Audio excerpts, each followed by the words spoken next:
So the Great Commission is to heal the sick, cast out demons, and preach the gospel. Once we go around and we start preaching the gospel, the Holy Spirit will come on us.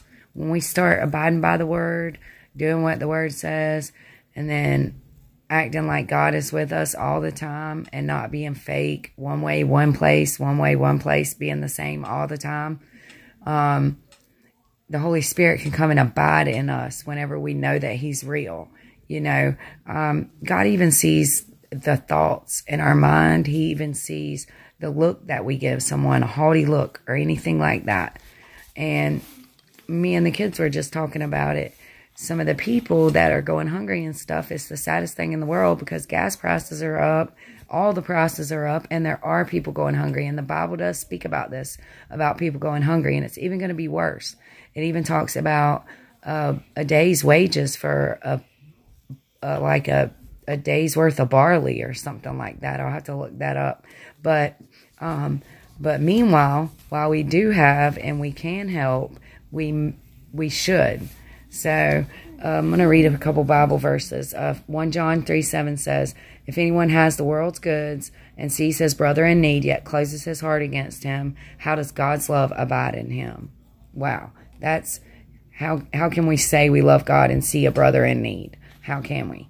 Deuteronomy 24:19 talks about leaving parts of the harvest out, like the fields that they harvested, leaving parts of that out for the orphans and the widows to come back and get the scraps, you know.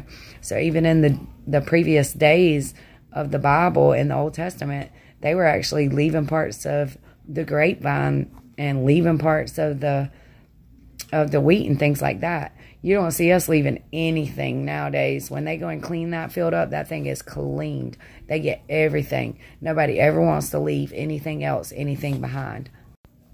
And then Ezekiel 16:49 says, behold, this was the guilt of your sister Sodom. She and her daughters had pride, excess of food, and prosperous ease, but did not aid the poor and needy. Wow.